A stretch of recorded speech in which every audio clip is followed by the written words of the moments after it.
It may have started in the ghetto and been embraced by the art world. Now graffiti's come to Westminster. It seems we've all become art critics, starting with Gordon Brown. If you can't get your photograph right, it's pretty difficult to get your policies right as well. And art has been increasingly politicised by the likes of Banksy, the anonymous graffiti artist whose documentary premiered at the Sundance Film Festival this week.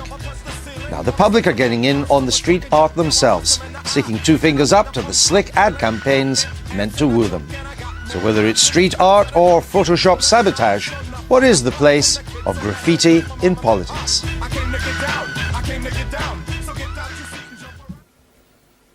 And we're joined by Sarah Thornton, who's an arts journalist. Welcome to This Week. Can this kind of graffiti that we've been seeing, particularly on the Cameron poster, can it be described as street art? No, I don't think so. Oh, just graffiti. I mean, it has something in common with artists like Banksy. He uses a term called brandalism. And so that kind of vandalism that specifically targets advertising campaigns, there's definitely an affinity there. But, it's not aesthetically sensitive, it's not thought-provoking or puzzling for more than a few moments, and it's certainly not intended to be art. But he could probably still win the Turner, one of them. I doubt it. In this country, is there a kind of fraught relationship, do you think, between art and politics? Well, I think a lot of artists engage with politics in a very broad sense, maybe gender, race, or environmentalism, but very few engage with party politics. And it was interesting actually to watch what was going on in the art world during the American campaign. Yes, the presidential election. Yeah, because there were a phenomenal number of portraits of Barack Obama made by artists of all kinds. And I doubt we're going to see that here in the next year. I don't think David Cameron and Gordon Brown really inspire that muse-like... That kind of artistic response. Yes. I think you may be right. I mean, I don't want to go on a limb here, but I think you may be right. Michael, I think it's not too controversial to say that original Cameron image was a mistake. I think that's probably true. I think you're barking up the wrong tree and asking whether this is art. I mean, I think in a sense it's journalism, because a lot of what's happening is the words are being altered.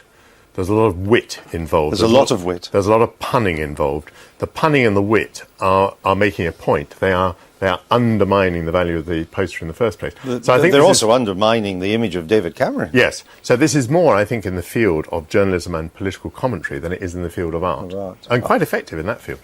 Was the Labour Party behind this, Diana? Are they out at night with... It's too good for them, do you think? But it was a very silly poster, not least because of all that white space, which is an absolute invitation to a graffiti artist. But I'm not quite sure that I agree with you when you say that artists don't engage in politics. I think one of Picasso's greatest paintings was Guernica, which was all about the... But we were talking about British artists, I think, weren't we? All right. Or the relationship... And party politics. More specifically, which is a kind of narrower field of politics. But he was commissioned by the Spanish government to do that mural. That was part and of it is a masterpiece. It is. There are important exceptions. I mean, it's fun to see, and I understand there's websites where you can go on now with that poster and colour things in and do your own drawing and words and so on. That's all great fun. There is a danger for Mr. Cameron, though, at a time when things haven't been going that well for him anyway, in becoming a figure of fun. That's the last thing he wants. He's taken a big risk by making himself such a figure. I think it's more... But you know why he's doing that? Because their own polls show...